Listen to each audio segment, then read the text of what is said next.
Hello everyone, hope you're doing well. Today we are having a look at a devblog for the summer quest event, and this is for the Zrínyi I. It's going to be a rank 3 premium vehicle in the Italian tech tree, and it is of course of Hungarian origin. This is also the only premium vehicle that is available in the summer quest event. Everything else is an event vehicle, and you can get this by getting 4 marks of distinction for tankers, which should be quite fun. Something to note is I have moved my setup in my office, so if it sounds a little bit weird, let me know, and I'll see if I can adjust the audio as we go along. Let's get into the history of the Zrínyi. In 1942, the Hungarian military started the creation of its own fully armoured self-propelled guns, which conceptually repeated the successful German Stug 3 design. The Hungarian engineers also chose the domestic Turan medium tank chassis for their domestic self-propelled guns. A fixed armoured cabin was installed instead of a tank turret, and a 105mm howitzer was chosen as a weapon for the first vehicles in the series.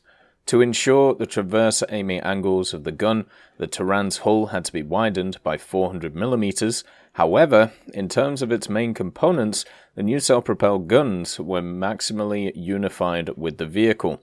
The first prototype was ready by December of 1942, and the first batch of 40 vehicles was ordered even before the SPG had passed its entire test cycle. The self-propelled gun received the designation 4043.M Zrínyi II in honor of the 16th century Hungarian national hero, Miklós Zrínyi. Somewhat later, serial SPGs received side screens. The vehicle turned out to be very successful and was produced until the surrender of Hungary. However, the 105mm howitzer was clearly not enough to fight Soviet tanks, so by 1944, a Zrínyi I prototype appeared with a 75mm gun. During the test, the prototype received launching tubes for rockets. This prototype did not go into serial production due to the devastation of the industrial enterprises and also the defeat of the Hungarian army by the advancing forces of the Red Army. Looking at this version of the Zrínyi, it's incredibly similar to the Stug 3 if you just look at its general stats. When it comes to the Zrínyi, it's about 22 tons, whereas the Stug 3 is of course 24 tons. And then also, if you have a look at the max speeds, the Zrínyi is about 27 miles per hour, where the Stug is about 25 miles per hour. The engine on the Stug is way more powerful than the Zrínyi one though, but we're talking very minor engines compared to like the big huge engines we have nowadays, so it's only about a 40 horsepower difference. They basically have the same power to weight ratio, which is quite nice, and the armor is slightly worse on the Zrínyi but very similar to it. It is a apt description to compare this to the Stug, and I think in game it will probably have a similar role to it.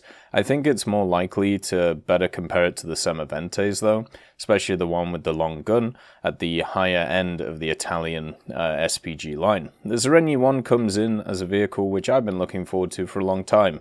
The Hungarians have a ton of really interesting prototypes and just a ton of really interesting tanks, and as we saw earlier in the year, when Gajin talked about the idea of Hungary being added to the game, and also when a bunch of vehicles in the files were found, or at least HD textures or HQ textures of them, it basically showed that Hungary was going to come in one way or another, whether it was a sub-tree, whether it was event vehicles, whether it was battle passes, whatever happens, it's always nice to see more nations represented in larger ways. And Hungary is one of those which, as I said, has some pretty unique designs.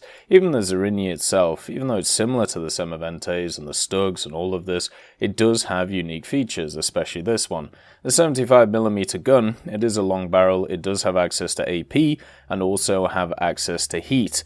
It does say that the AP will actually be able to penetrate more than 140mm of armor at close range, so that should really do it justice. That should be able to punch through pretty much everything. The main issue that this thing is going to have is the same issue that most rank 3s have, facing T-34s and KV-1s, and as I've said many times, stuff like the KV-1's IS-5, it's amazing how everything around it is going down in BR instead of it going up in BR, when it is obviously the problem.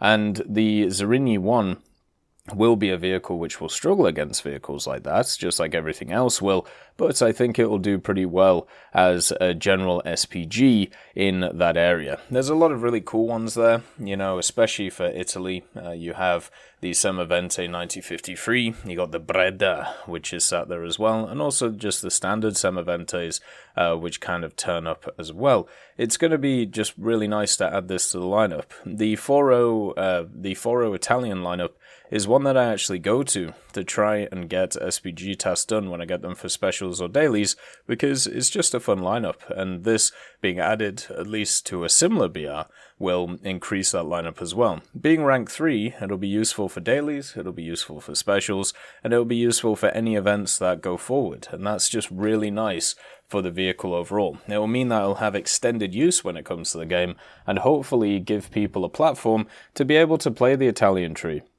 A lot is talked about when it comes to the Italian tree of it being weak in certain areas and not great in others, but to be honest with you, even though it's one of the least played nations in the game, the aviation side of it I've always enjoyed when it comes to propeller stuff, and the ground side of it does have some strong lineups now. They added the American vehicles and the German vehicles to fill out rank 2 and 3.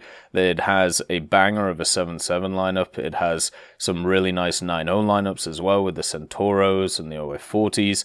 Everything is really good for it. The only place it kind of struggles a little bit is its top tier MBTs, and guess what? That's a very small amount of the tree compared to the rest of it. So the rest of it can be pretty fun, especially with its mid-tier fast light tanks, which you can run around the place in and have a bit of fun with. And with something like the Zrínyi, I hope it gives people a little bit of a boost to be able to play some of the nicer elements of the tree. It also, on top of having the gun, on top of having the OK armor, but it's very flat, so things are just going to go through it anyway. On top of having OK mobility for an SPG, what this thing also has is rockets. Now, the rocket launchers, when looking at their mount, it does seem that they're not probably going to be able to move that much. They're probably only going to fire straight and have a convergence on them. But at the same time, it's a nice little gimmick. And it also means if a subtree comes in the future, or if something gets added in the future which is similar to it, you can just remove the rockets and there you go. It's a new vehicle. Ba-bam. And there is the difference between the event vehicle and the standard vehicle. I'm just really happy to see this thing. I'm hoping that it will join the ranks of the fun SPGs. There is a lot of SPGs in the game which are casemates which aren't too great, but this one, just looking at it, it seems to have quite a large mantle, meaning that the gun will be able to move quite a lot. It does have access to decent mobility, and with some tactically placed bushes, it means that you can kind of cover those armored areas which won't be great. I'm hoping people enjoy this one, as I'm pretty sure I'll be enjoying it going into the future. Looking at the 4 vehicles that are on offer in this event, this one will probably be the one that sparks my interest the most, and actually the one that I'll use as well. The F4D looks okay, the 2AV looks nice, and the Haruna looks nice, but they're all event vehicles, meaning that the stock grind's going to be painful, whereas this thing, you get spaded, which is a big bonus. As always, I hope you have a wonderful day, and I'll see you next time. I'd just like to thank Nicholas Richardson, Elove Goat, Pyman675, Winter Scientist, Merciless Reaper, Jerry Prevolt, Megadino King, Orange Tail, Teddy, John Ryman, Universe, Ambrosius McClellan, Daniel Stanton, Moxie, B. Young, Uncle Bean, Sem Arslan, Derek R., Bareen, Lafouche, and Samuel Slick for supporting the channel.